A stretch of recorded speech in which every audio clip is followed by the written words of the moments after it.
So, you like running these nightmare dungeons, not these nightmare vaults. Because why? Because these are easy, you run through, you get to the end, and you get a bunch of loot, you get a bunch of experience real easy. Yeah, I can see why that's a terrible thing. But how much more loot are you getting? Is it worth it? Is it time consuming? Well, we'll go through that in this video. First, we'll start with the nightmare dungeons.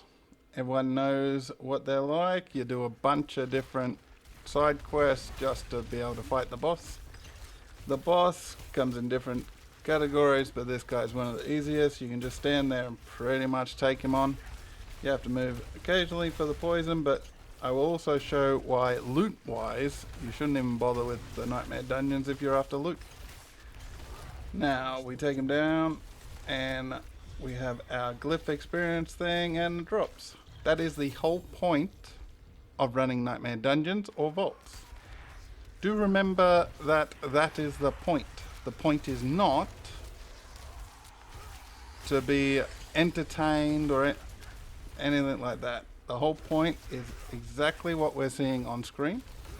You do a bunch of different tasks all the way to the boss, beat the boss, upgrade your glyphs, get a bit of gear. And hopefully that gear's better than what you got, but most of the time it won't be. Occasionally, in Nightmare Dungeons, you'll run into the Butcher. Now, the Butcher is 10 times harder in my opinion than anything in the vaults, even the son of Malphus, purely because he doesn't stop.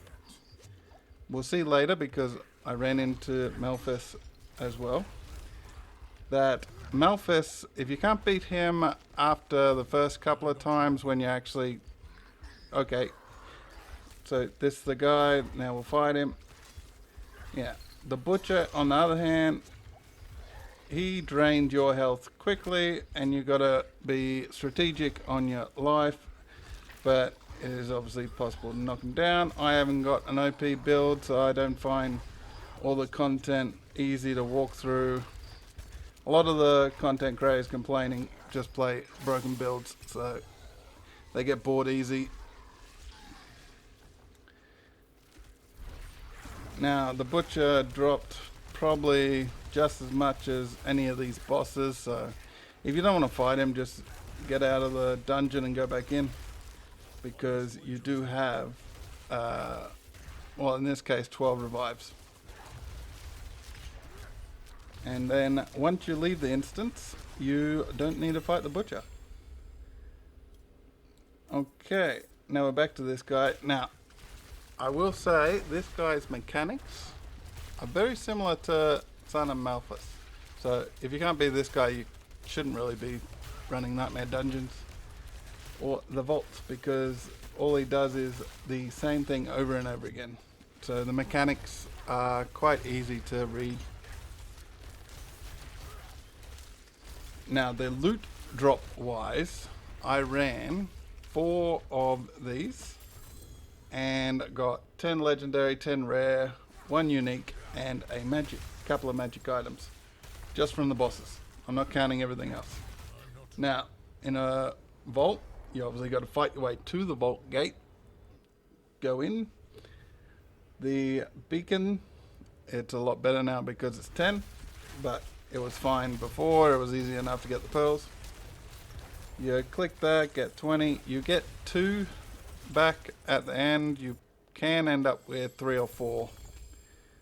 And then that chest has some drops. And then we go through to the treasure room. And we have our 3 chests. Obviously we have our wardens, so we click on it. And look at that explosion. And we upgrade our glyph with the exact same tier dungeon experience. Now this guy, you do want him in an open area. All the different kinds of Butcher, all that you want in an open area. Now he pretty much is readable as far as what he's going to do. You do need to be able to handle the tier of dungeon you are doing. So if you're getting wiped out by the normal mobs, then you obviously shouldn't be doing that tier. Now this guy, you won't be able to complete the boss if you can't beat this guy, pretty much. Now there is exceptions, because you can make mistakes. You can walk into that chop chop chop and just get in a bad way. But generally, all he does is that whack whack whack, jump up in the air, you stand out of the way, and you smack him, and then he falls down. And yeah, you stand in the way, it's a little dangerous. He drops a bunch of stuff now, and it's got the league mechanic, obviously, or the season mechanic. And then we go complete the boss at the end. Drops pretty trash stuff, but this is where the loot drop is, because that's the completion of the vault. And then another glyph upgrade. Render this guy the very next vault, and you just do the exact same thing. It's no different. As soon as he goes up in the air, you run away, look for the drop. And yeah, he's dropping more, but he's not anything worthwhile. That chest you could probably skip, to be honest. If you did your pearls, then obviously get the chest, but it's almost skippable, that chest. And yep, there's another lot of drops and glyph experience. Now as we're doing this one, the vault drops almost 3 times as much stuff in my runs. It dropped 25 legendaries, 29 rares, and 2 magic. Now you saw that the vaults and the dungeons are virtually the same, except for you got less of the nonsense quests in the vaults. You get pretty much go get a item, return it. In the dungeons you get a bunch more annoying ones. And as I said, you run through the vault, you get to the end, you kill the boss, you get the experience. If you are complaining that you can do that and then pretty much ignore the traps because you just get enough warden pills so you can get through, and you're complaining that you can upgrade your glyphs easily, get a bunch of drops easily, then why are you even sitting on a computer or a console, considering this game's cross-platform? Like, are you complaining that it's easy to level?